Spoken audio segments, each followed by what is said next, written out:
Merci de me donner la parole. Je m'appelle Asma Odao, journaliste à la télévision C360. Ma question, le Burkina Faso dénonce des accords coloniaux. Le Burkina Faso est en désaccord avec d'anciens partenaires. Quelle est l'offre de coopération de la Russie pour ne pas désenchanter le pays en quête de souveraineté? Nous avons des relations de longue date, ces relations ne datent pas d'aujourd'hui, et depuis les changements qui se sont passés au Burkina Faso, depuis que M. Ibrahim Traoré a pris le pouvoir de ce pays, je pense que nos relations se développent et la dynamique de développement de ces relations est positive. Le constatons chaque jour, et d'ailleurs cela a été confirmé par le président Traoré ce matin. Nous savons que durant le siècle dernier, il y a eu la décolonisation politique, mais quand même, il n'y a pas eu le processus de la décolonisation économique suit son train. Il reste toujours des pratiques néocoloniales. Nos relations depuis la prise du pouvoir par le président Traoré se développent bien, vont bon train, et d'ailleurs nos relations n'ont jamais eu le caractère colonial.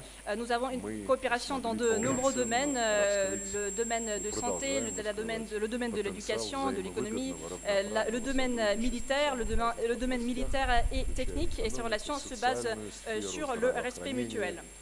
Je pense qu'un nouvel élan a été communiqué à nos relations depuis la rencontre à Saint-Pétersbourg des deux présidents lors du deuxième sommet Russie-Afrique. Et maintenant, aujourd'hui et ce matin notamment, nous avons parlé des mesures qui peuvent être entreprises pour mettre en œuvre de manière efficace les accords qui ont été conclus par les deux présidents.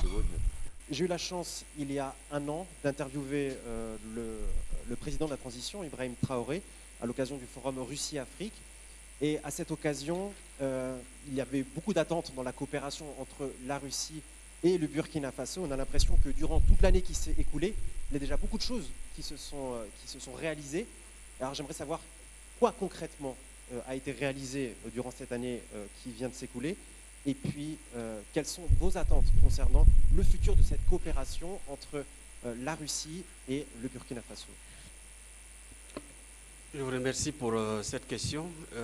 Comme vous le savez, depuis le dernier forum de Saint-Pétersbourg, nos deux chefs d'État ont défini des priorités et qui sont portées par la nécessité et le besoin de renforcer la coopération entre la Russie et le Burkina Faso. Et si vous avez suivi la logique, depuis cette date, des actions fortes n'ont cessé de se poser. Et comme on dit, les meilleurs témoignages d'une coopération dynamique se voient dans les faits. Et c'est pour cela, juste après Saint-Pétersbourg, nous avons assisté à l'ouverture donc de l'ambassade de la Russie ici à Ouaga, qui était de par le passé couvert par l'ambassade de Russie basée à Abidjan. Nous avons aussi été témoins de la nomination tout récemment d'un ambassadeur résident à Ouagadougou, ce qui vient conforter donc la logique de l'élan qui a été défini depuis Saint-Pétersbourg. Au-delà de ça, comme vous le savez, nous avons une coopération qui a pris un nouvel envol depuis ce dernier sommet dans divers domaines. Vous savez qu'au niveau de la coopération en matière de défense et de sécurité, nos deux pays ont franchi des pas énormes. Et nous avons eu une séance de travail intéressante hier avec le ministre Lavrov, au cours de laquelle nous avons convenu de la nécessité d'accélérer la diversification donc des échanges commerciaux, mais aussi l'élargissement des volumes pour être en conformité avec les orientations qui ont été données par les chefs de l'État.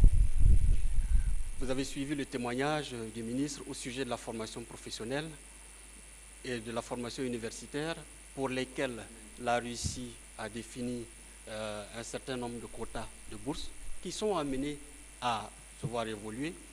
Dans le domaine agricole, il y a aussi des activités qui se mènent avec une assistance en matière de formation